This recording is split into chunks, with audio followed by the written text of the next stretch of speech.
내가 들은 엄청난 사건. 변호사로 활동하면서 내가 수임한 사건을 제외하고 오며 가며 들은 사건들 가운데 엄청난 사건을 모아서 이야기하는 내가 들은 엄청난 사건. 내엄사 시간입니다. 자, 이번 내엄사시 이야기는 황재림 변호사님이 준비해 주셨습니다. 공정거래와 부동산 전문이라고 앞서 말씀해 주셨는데 공정거래라면 어떤 건지 네, 공정거래라는 것이 좀 말이 어려워서 많이들 어려워하시는데 사실 쉽습니다. 공정거래라고 하면 결국 경쟁이라는 것이 공정해야 된다는 것을 법으로 정해놓은 것인데요. 사람들은 자본주의 사회에서 다 돈을 많이 벌고 싶어 하니까 네네네네. 경쟁을 하게 되는데 그 경쟁이 과열되면 가끔 남의 것을 베끼거나 무슨 갑질을 한다거나 이런 유혹을 이기기 어려울 때가 되게 많잖아요. 그리고 사회적으로 문제도 많이 되고요. 네네네. 그런 것들을 못하게끔 좀 법 관련 규정을 정비를 해서 정해 놓은 것이고 그런 문제되는 사안들을 하는 것이 공정거래라고 하면 될 것 같습니다. 저는 그 중에서도 프랜차이즈 관련 사건들을 좀 많이 하고 있습니다. 제가 개인적으로 프랜차이즈를 하고 있거든요. 그러세요? 네. 제가 도너츠랑 커피 프랜차이즈 갑자기 여기서 홍보를 하시면 어떡합니까? 도너츠랑 커피 프랜차이즈 네 있습니다. 네. 마카로니 골프 골프 얘기만 하시죠. 아니요. 예, 저도 약간 열심히 네. 살다 보니까. 네. 그래서 약간 저도 솔깃한데요. 황대리 변호사님께서 자세하게 한번 이야기해 주시면 감사하겠습니다. 네, 안 그래도 제가 준비한 사연도 카페랑 관련된 거. 네네네. 너무 프로님한테 좋습니다. 도움이 잘 됐으면 들으셔야겠네요. 좋겠어요. 네, 너무 좋습니다. 네.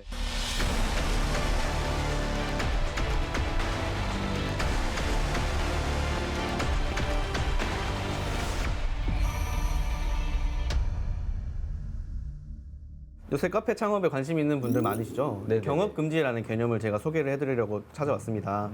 근데 경업금지라는 것은 쉽게 얘기하면 A라는 상호로 카페를 하고 있는 사람이 B라는 상호로 비슷한 장사를 하면 동종 영업을 하면 안 된다라는 약속을 해놓은 것인데요.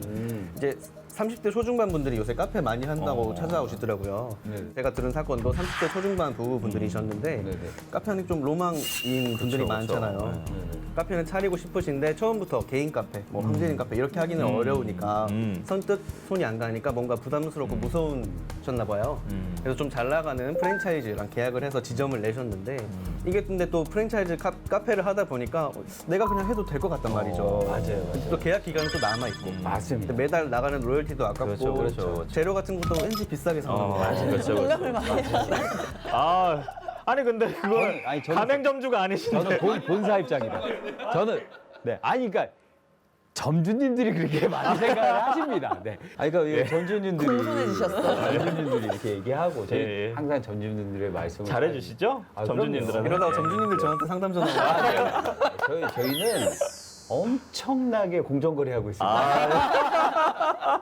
골프도 룰이 엄격한 스포츠잖아요. 네네네 맞습니다. 그래서 이런 자신감이 생겨서 네네. 조금 떨어진 지역에다가 그러면 이제 땡땡 카페 이런 식으로 개인 카페를 또 차리신 거죠. 비슷하게. 네, 비슷하게. 재림 카페라는 카페. 게 비슷할 네네. 수밖에 없으니까. 네네네네.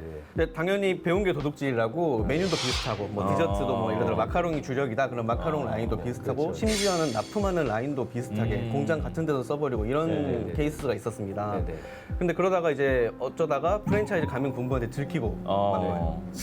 당연히 이제 프랜차이즈 입장에서는 억울하죠. 개인 카페 영업을 못하게 만들고 싶은데 그때 프랜차이즈 입장에서는 이제 경업금지라는 것을 그렇죠. 인식을 해서 이제 가맹 본부는 영업을 당장 중단하라는 아까 말씀드린 가처분, 영업금지 가처분을 걸고 위약금을 지급하라는 소송도 제기를 해서 진행 중인데요. 그래서 영업 중단 가처분은 일단 막아놓은 상태이기는 한데 본안 소송을 좀 지켜봐야 될 것 같습니다. 근데 가맹사업법이 꽤나 복잡하고 규제가 많은 측면이 있어요. 그래서 일반인 분들, 변호사 아닌 분들이 조금 스스로 헤쳐나가기에는 조금 어려운 측면이 있습니다. 그래서 너무 쉽게 생각들 하시고 가맹사업 덜컥 시작해버리시는 면들이 있는 것 같은데 꼭 주변 변호사한테 상담을 받아보시고 진행을 하시는 게 좋을 것 같습니다. 저도 이제 프랜차이즈 사업을 하는 입장에서 굉장히 유용한 정보였는데 그러니까 카페와 같은 경우에는 아메리카노 이런 메뉴는 어떻게 보면 고유명사잖아요. 그렇죠. 근데 고유명사다 보니까 내가 삼겹살 예를 들어서 삼겹살 프랜차이즈를 하다가 백반집을 냈어요. 예. 근데 거기에 삼겹살 메뉴도 있어요. 이런 경우에도 뭐 경업 금지가 가능한가요? 그런 경우에는 경업금지 걸리기는 쉽지 않을 것 같아요. 예를 들어 백반집이 네네. 간판만 백반집이고 들어가 보면 삼겹살만 판매한다든지 또 한 발 더 나가서 그 원래 하던 삼겹살집에서 중요한 테마를 베껴가지고 예를 들어 소뚜껑 삼겹살을 메인 테마로 잡았었는데 내가 백반집을 낸답시고 소뚜껑을 그대로 쓴다든지 이런 식으로 하면 경업금지에 걸릴 수가 있을 것 같은데 그냥 프로님이 삼겹살은, 말씀하신 거 사실관계만으로는 조금 판단하기가 어려운 네, 예를 들어서 뭐 측면이 집불 삼겹살을 예, 하다가 그렇죠. 집불 삼겹살을 하면 그렇고 소뚜껑 대왕 삼겹살 그러면 이제 이게 될 수 있는데 네네. 집불 백반집. 네. 혹시 그렇다면 동종업을 일정 기간 동안 인근에서 할 수 없는 그런 약간 이 범위라 그러죠. 네. 그런 게 정해진 법에 바가 있나요? 정해져 있는 것은 상법에 영업을 양도한 사람이 양수한 사람에게 피해를 주지 않게 하기 위해서 영업 양도인이 일정 지역 내에서 그 동종 영업을 하지 못하게 하는 규정이 있기는 한데요. 더 일상생활에서 이제 시청자분들에게 더 중요한 거는 개별 가맹 계약사마다 조금씩 다르게 경업 금지 규정이 있습니다. 예를 들어서 계약 기간 내에 경업을 하지 못하게 한다든지 아니면 계약 기간이 끝나고 1년 동안 뭐 지역 제한을 둔다든지 해서 이렇게 개별적으로 구체적인 경업금지 약정들이 좀 있으니까요. 그런 부분들을 잘 확인을 하시는 게 사업하는 데 도움이 되실 것 같네요. 아, 그렇다면 만약에 예를 들자면 카페를 하다가 내가 권리금을 받고 이 카페를 팔았어요. 네. 다른 분에게 팔았는데 그리고 그 인근에 아예 다른 업종인 꽃집을 열었어요. 근데 그 꽃집이 너무 잘 돼서 요즘 유행하는 플랜트 레스토랑 뭐 이런 것식으로 이렇게 확장을 했어요. 그러면 여기에도 카페 메뉴가 있는 거잖아요. 그럴 수 있죠. 커피를 파니까. 네네, 커피도 팔고 뭐, 네. 뭐 이런 디저트 같은 것도 팔 거니까 그러면 이런 것도 경업 금지에 해당이 될까요? 제 생각에는 그런 경우에는 경업금지 해당하지 않을 확률이 조금 더 높은 것 같습니다. 아까도 말씀드렸다시피 개별적인 계약서가 가장 중요하지 않습니까? 그렇죠. 그래서 이제 민사법에서는 그 당사자들끼리 정한 것이 가장 중요한 판단 기준이어서 그것을 더 들여다봐야 되겠지만 일반론적으로 말씀을 드리면 설령 가맹 계약서 내지 영업 양도 양수 계약서에 카페업을 완전히 금지하는 내용이 있다고 하더라도 그것이 가맹 점주나 양도인의 권리를 지나치게 제한하는 규정이라고 판단이 되면 그 규정이 무효가 되어서 더 이상 구속력이 발생하지 않을 확률도 있으니까요. 그러니까 너무 갑질로 이런 계약서를 쓰게 만들었다 이렇게 생각이 될 수도 있죠.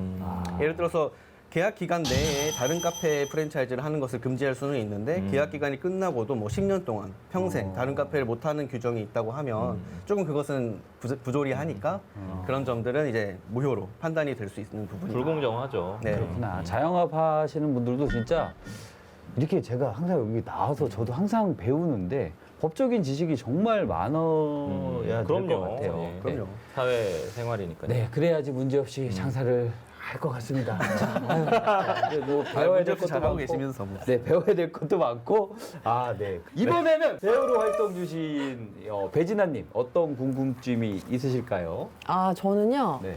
제일 먼저 떠오른 게 이제 데이트 폭력, 뭐 스토커, 특히 연인끼리 가까운 사람이 요즘 와인으로 네. 막 그런 집 앞에서 하염없이 기다린다든지 받고 싶지 않은 전화를 계속 한다든지 막 싫어하는 불쾌한 말들과 이게 선을 넘을 때가 많잖아요. 네네네. 근데 그게 어디까지가 네. 이제 허용이 되고 네 어디까지가 허용이 법적으로 안 되냐? 신고가 할 수 있는지 또 어느 시일까지 그게 인정이 되는 건지 그런 게 좀 궁금했어요. 요거는 약간 최승호 네. 변호사님 전문이 우선은 아닐까? 수사기관에서 수사를 할 수 있는 네네. 기간이 이제 공소시효제도라는 게 있습니다. 형사소송법에 공소시효제도가 있는데 그게 이제 처벌 수위에 따라서 달라요. 그래서 폭행죄 같은 경우엔 이제 한 7년 뭐 이렇게 되어 있는 공소시효 만료 전이면 수사기관에 수사 의뢰를 할 수 있고 근데 이제 폭행을 당하거나 혹은 스토킹 같은 경우 요즘 이제 2021년에 스토킹 처벌법이 또 생겼거든요. 그래서 그렇구나. 스토킹 처벌법은 사실 수위가 또 셉니다. 그러니까 형벌 자체가 또 세요.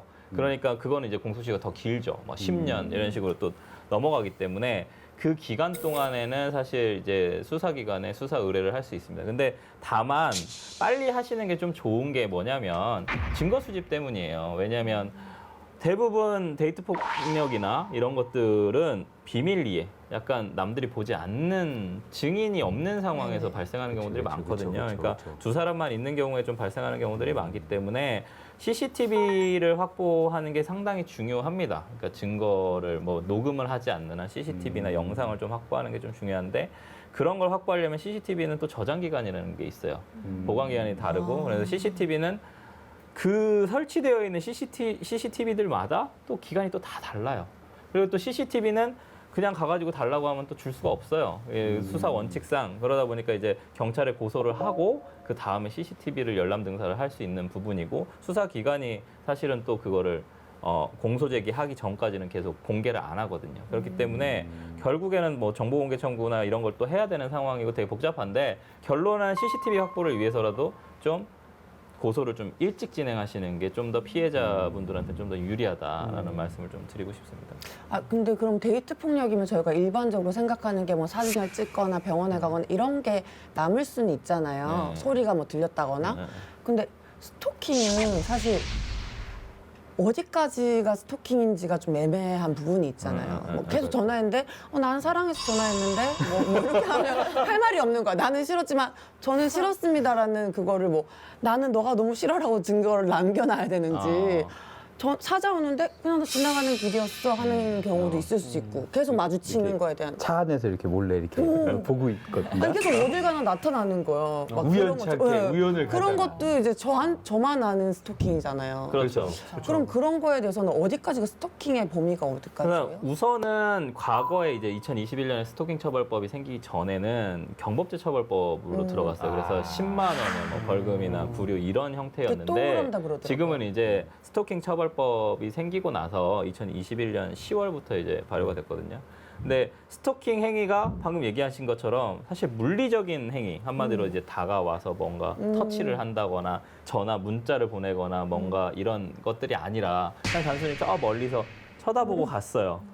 요거 뭐 사실은 요거 되게 애매한 부분이거든요. 그래서 근데 이제 상대방이 느끼기에는 그렇죠. 굉장히 불쾌할 수 불쾌감을 있잖아요. 느낄 수 있죠. 그래서 네. 이제 스토킹 처벌법에 스토킹 행위에 대한 정의를 해놨습니다. 아. 그 정의가 뭐냐면 상대방의 의사에 반해서 정당한 이유 없이 네. 상대방이나 혹은 그의 동거인 네. 혹은 가족에 대해서 어떤 하나의 어떤 행위를 해서 상대방의 불안감이나 공포심을 일으키는 것을 스토킹 행위라고 한다. 근데 그 어떤 행위들이 뭐냐면 접근하거나 따라다니거나 진로를 막아서는 행위. 이게 스토킹 행위가 될 수 있고요.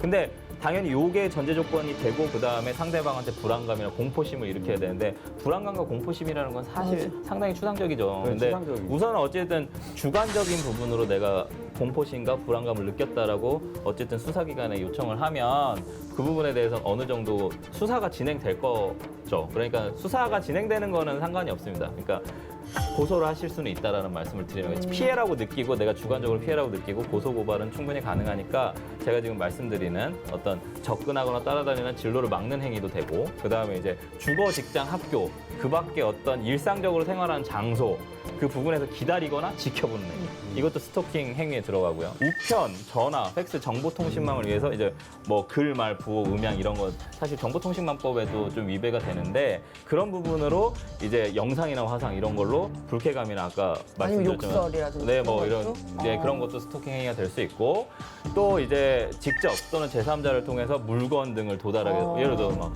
혐오스러운 인형이나 뱀 무슨 가짜 인형이라든가 이런 거 또 배진아 배우님이 갖고 있는 물건을 훼손하는 거 그런 것도 사실 스토킹 행위가 될 수 있습니다. 아, 도움이 좀 되셨는지. 네, 저는 사실 별로 궁금한 게 없었는데 생각해보니까 이게 법까지 가기가 무서우니까 참는 경우가 많았던 대부분 것 같아요. 그렇죠. 그러니까요. 네, 대부분. 그래서 막상 이렇게 들으니까 좀 마음이 놓이네요. 그런 법이 있다는 네, 것도 처음 참지 알았고. 마시고 변호사의 좀 조력을 받으시는 게 충분히 제도적으로 많이 예, 예, 정비가 예. 되어 있습니다. 예, 예.